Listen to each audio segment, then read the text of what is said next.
बागेश्वर धाम के कथावाचक पंडित धीरेन्द्र कृष्ण शास्त्री ने नागपुर की समिति की चुनौती को स्वीकार कर लिया है।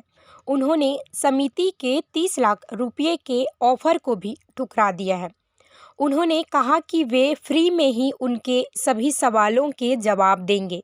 बस इसके लिए समिति के सदस्यों को रायपुर में 20 और 21 जनवरी को होने वाले दरबार में पहुंचना होगा।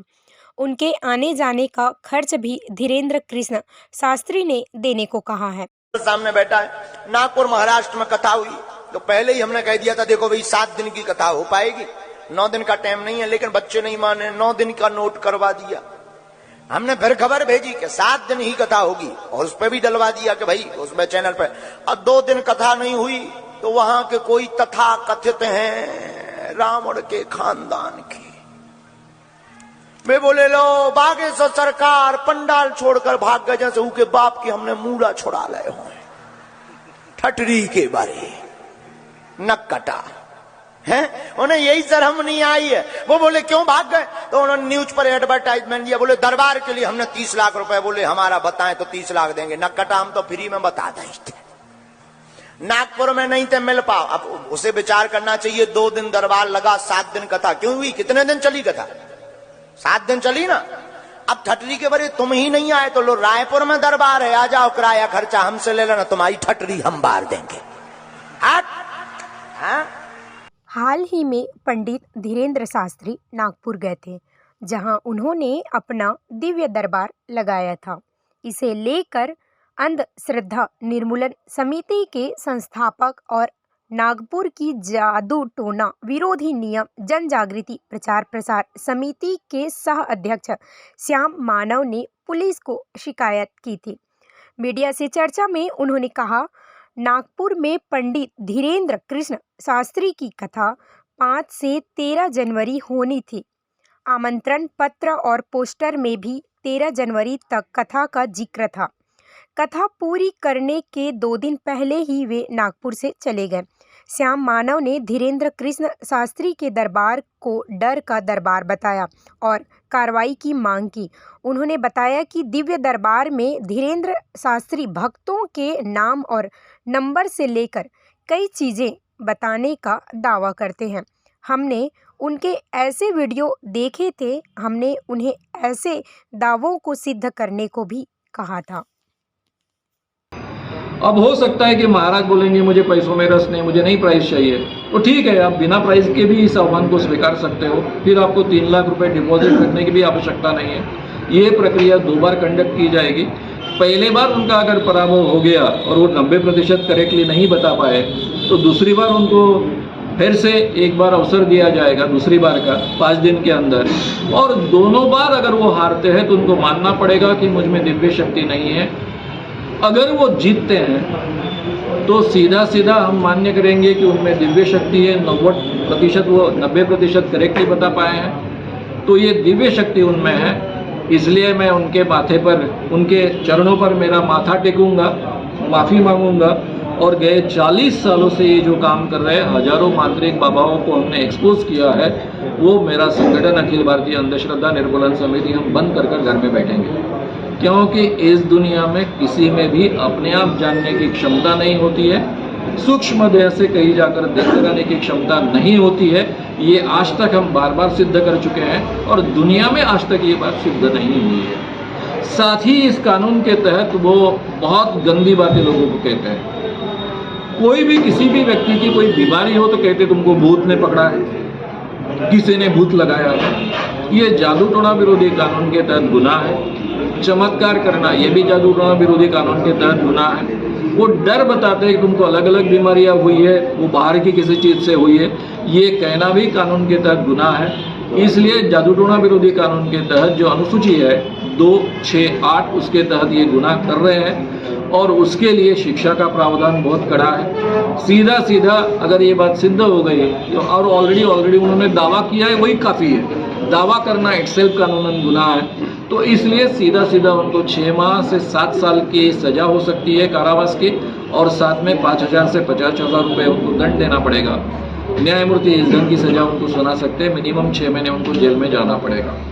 ये कानून जो है वो कॉग्निजिबल है, नॉन बेलेबल है। इसलिए पुलिस को ये अधिकार नहीं है कि हम इसको दायर करेंगे नहीं करेंगे। उन पर ये कंपलसरी है, मैंडेटरी है कि उन्होंने इसके खिलाफ कंप्लेंट दायर करनी चाहिए, एफआईआर लिखना चाहिए, आगे का काम करना चाहिए। मैं अखिल भारतीय अंधश्रद्धा निर्मूलन समिति की ओर से श्री धीरेन्द्र कृष्ण जी महाराज को जाहिर चुनौती देता हूं, 30 लाख रुपए के प्राइस की चुनौती देता हूं कि वो आए सभी पत्रकारों के सामने, एक पंचमंडल जो होगा उनके सामने अपने ये सब दावे सिद्ध करे चमत्कार के और हमारे 30 लाख रुपए का प्राइस ले जाए।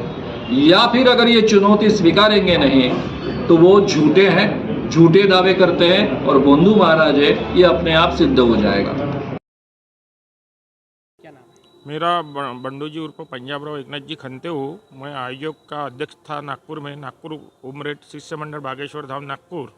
वहाँ पे एक मानव है, उनके द्वारा भ्रम फैलाया जा हाँ। रहा है, इसका क्या मामला है? क्या ये कुछ नहीं, अपनी संस्था के प्रसिद्धि के लिए ये कर रहे साहब। ये ना कोई इन्होंने अपने हमारे कमेटी को लिखित कोई पत्र भेजा था, ना कोई संदेशा भेजा था, सिर्फ माध्यम के उसके ये प्रचार कर रहे। जैसा कि गुरुदेव की जो पहले कथा थी 5 से 13 तक थी, वो हिसाब से कार्ड छप गए थे पहले से। इसके वजह से उनको लग रहा है कि 5 से 13 तक कथा थी, मगर गुरुदेव ने हमको 8 दिन पहले ये बताया कि 5 से 11 तक ही नागपुर में कथा है। और वैसे नागपुर के हितवाद इंग्लिश पेपर है उसमें आया है 7 तारीख को क्या गुरुजी की कथा 11 तारीख तक ही है। और गुरुजी के जो गुरु है शिष्य गुरु रामा भद्राचार्य, उनकी कथा सालासर में चल रही थी, तो वो गुरुदेव को जन्मदिन गुरुदेव के साथ मनाते, इसलिए उन्होंने 2 दिन पहले ही बता दिया था कि कथा 2 दिन पहले मेरे गुरुदेव का जन्मदिन है, मेरे को वहाँ जाना है करके उन्होंने 11 तारीख तक ही कथा रखी। और गुरुदेव का जो जन्मदिन सालासर में मना रहे थे रामा भद्राचार्य का, उधर गुरुजी गए थे। उनके द्वारा बोला गया, हमारे द्वारा खबर भिजवाई गई थी संस्था की महाराज जी के पास में कि यहाँ पर 30 लाख के शर्त लगाएंगे। ऐसा कोई नहीं हो, पेपर से माध्यम से ही वही दिए, कोई संपर्क नहीं साधा समिति से, ना कोई कांटेक्ट किया उन्होंने।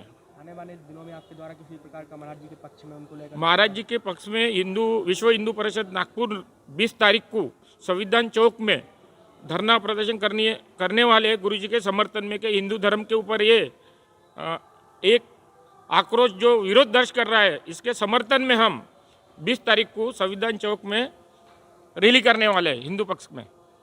क्या मेरा नाम राजेश मोटगर है और मैं आयोजन से शुरुआत से जुड़ा हूँ। महाराज जी तो नागपुर में कथा हुई थी, किसके द्वारा करवाई गई थी, तो वहाँ पर एक भ्रम फैलाया जा रहा है या फिर वो सत्य क्या है गुरु मानव जी के द्वारा फैलाया जा रहा है? ये तो उनकी जो संस्था है, उनकी संस्था की प्रसिद्धि के लिए इस प्रकार का प्रयास किया जा रहा है। महाराज जी की कथा 11 तारीख तक रहेंगी करके आयोजन समिति को पहले से ही मालूम था और पेपर में भी और महाराज जी के कथा में भी इसका उल्लेख आ चुका है। हितवाद नाम का दैनिक है इंग्लिश का, उसमें 7 तारीख को ये बता दिया गया था। उस दैनिक में ये है कि 11 तारीख को महाराज कथा करके जाने वाले हैं।